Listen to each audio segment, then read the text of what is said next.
Okay, so a survey of 1,000 Americans was taken regarding moving, and it outlines really detailed exactly what people's regrets were in moving from one home to another, and even from one location to another. And in this video, I want to outline what those regrets are so that hopefully you can avoid those same regrets, and actually so that I can place value and make sure that I'm making this process as smooth as possible for all of my clients as well. So really what it boils down to, if you're considering making a move in 2024 or even beyond, this video is going to be helpful for you to find out what other people's regrets are and make sure that you don't make that same mistake. And with all that said, let's roll.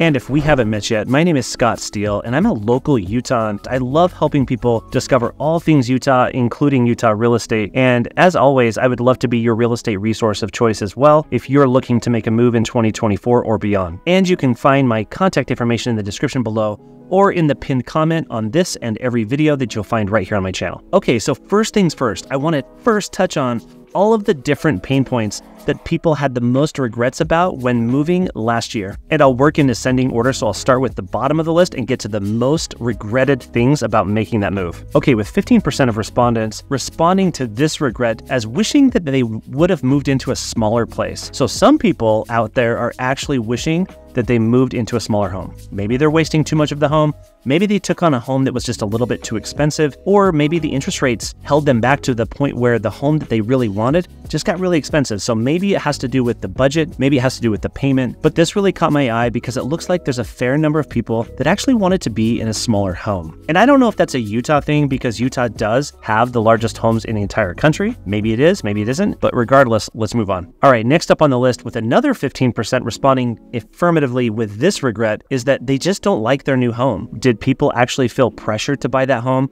Did they just make the wrong choice? Or did they not have the right guide to guide them through the emotional aspect of making a move? Because let's be honest, moving is no fun, but really when it comes down to it, moving is much more of an emotional decision than it is a logical decision. And so really when it comes down to making a choice between one house or another, we have to factor in the intangibles when it comes to what is your motivation, what is your lifestyle, what are you looking for? And I can't tell you how many times I've had clients that have gone through this themselves, and I have so many stories to share. All right, next up on the list, 17% of the respondents responded that some of their items went missing, whether that means they themselves lost things or damaged things, or perhaps a moving company. And I would suspect that this has to do a lot more with a moving company than anything else. But how frustrating can it be if your belongings end up missing for one reason or another? And of course, I can relate. This has actually happened to me as well. And I wouldn't want to wish that on anyone, especially if those items that are lost are of sentimental value. All right, next up, this one with 17% of respondents responding that one of their regrets is that it negatively impacted their relationship. I know that for me personally, my wife and I, we really work on the same page and we have the same vision and goals. And I know that for me, it probably wouldn't be as big of an issue, but with helping so many clients make that move, I can completely understand and relate how incredibly difficult this decision can be and how one person can be on one page and the other party or the spouse or partner can be on a completely different page. And it really does affect your relationship. And to make sure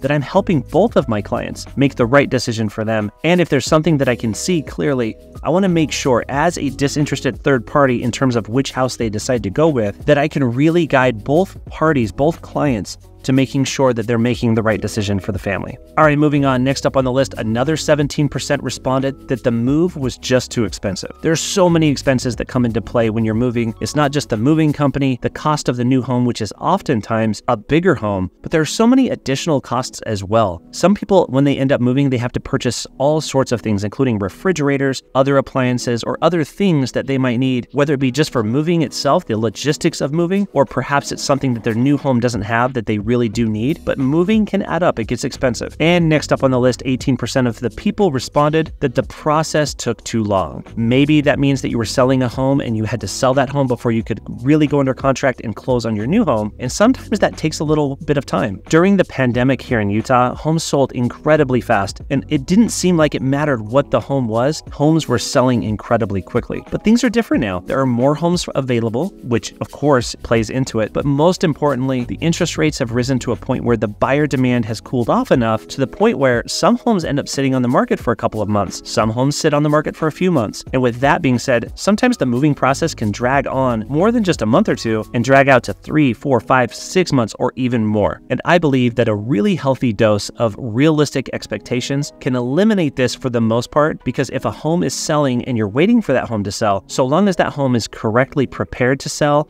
and selling for the right price, you should not have to wait very long to get that home under contract. But there are also tools at my disposal with my clients that we can actually make that move and make it seamless, even if you want to purchase your next home before you actually close on the old home that you're trying to sell. So there's a lot of different tools and different ways to take that stress off as well. All right, next up on the list, with 19% of the respondents responding that moving was just too much of a hassle. And honestly, I can't completely get rid of things for my clients that just happen to be a hassle when moving. Packing, unpacking, and going through your belongings and making sure that you're discarding or getting rid of or donating the things that you no longer need or want. Those things are always a nuisance and they really impact the lives of those that are moving. It is my goal, however, to provide as many tools and resources to make sure that this process becomes as easy as possible for all of my clients. Which leads into the next regret that people had, and that was they wish they would have gotten rid of more stuff. 19% of the respondents agreed that they wish they would have gotten rid of more of their belongings. We as Americans tend to be kind of hoarders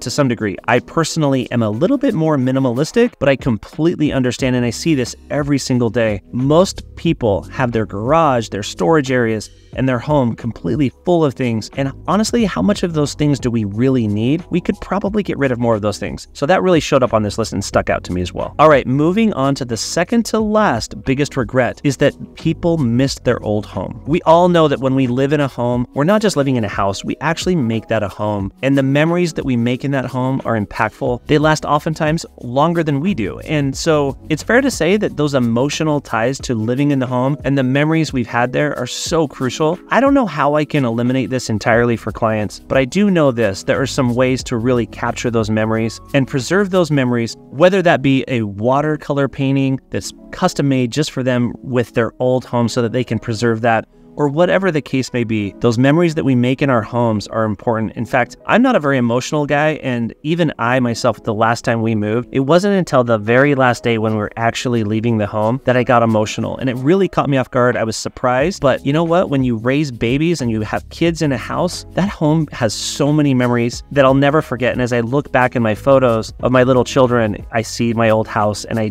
can't help but get a little bit emotional. All right, next up, with another 20% of respondents responding with this regret, and that is they wish they moved to a bigger home, which is kind of funny because some of the respondents wish they would have moved to a smaller home, but 20%, the biggest regret people had is that they wish they would have moved to a bigger home. While the pandemic was happening, so many people fled the big cities and moved to smaller cities as well as suburban areas. People really fled to the suburbs because they could choose to work from wherever they wanted to and actually find the lifestyle that fits their personal needs. But people from rural areas as well, they were moving to the suburban areas as well. And even though that is the case, let's be honest, moving is almost never fun to do. Okay, so what is the big picture? About 75% of all people that made a move last year had some level of regrets in one area or another, and it's worth understanding what those regrets are so that you can hopefully avoid those yourselves as you decide to make a move as well. And the really interesting thing that stuck out to me is that 44% of respondents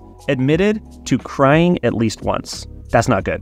And despite their regrets, about 65% of the respondents agreed that despite all of the headaches that come along with moving, 65% of the people looked at it with a positive attitude. They were hopeful and they were really excited about the future. And it's kind of funny because there's so many negative emotions as well as positive emotions at play when you're making a move. There's so many things that are kind of battling each other out. And hopefully I can help clients understand that, feel it, and actually understand how to move forward beyond it. And the next question that pops up for me is, so what's happening right now? Well, the market's really cooled off after 2020 and 2021 just lit the housing market on fire. And we've obviously noticed that interest rates have really shot up and they're still sitting at a pretty high level. But with that said, our buyer demand outpaces our current inventory, which is really drawing a lot of people from existing homes over to new construction. So the new construction developments here in Utah are still booming, and a lot of people are finding the value in new construction because they're not able to find exactly what they're looking for in an existing home, because too many people are kind of locking down on the home that they currently have because they've likely either financed or refinanced their property at a rate that's far greater than what the rates are today. And that's really clamping down the supply in our housing market here in Utah. And from personal experience, what I'm noticing as the interest rates continue to drop throughout this year, I think it's going to light up more of that demand that's sitting dormant right now because those rates are a little bit too high. But as those rates drop down into the low 6s or even below 6, the demand is going to really take off, and that's going to increase the amount of homes that are selling, and it's going to naturally start driving the prices up. So I see us right now sitting in this moment of flux where the home prices are sitting pretty stable, and it's forecast that the homes here in Utah are going to shoot up in value about 4 to 5% this year, and I'm pretty much in agreement with that based on what I see on a day-to-day basis. Okay, so there you have it, the top regrets that people have when making a move. And as always, I would love to be your real estate resource of choice. If you're looking to move to or move within the state of Utah, I am here to act as your guide and make sure that you can hopefully avoid most of, if not all of, these regrets that so many people are experiencing. And as always, you can find my contact information below in the description or the pinned comment. And if you don't mind, it would really help me out if you hit that subscribe button and give me a like on the video if you want to see more videos just like this. We are releasing multiple videos each and every week just to make sure that we can help you make a successful move here to Utah. And it is my promise to make sure that I do everything possible to make sure that you don't end up in tears when you make the move. And with that said, we'll see you in the next video.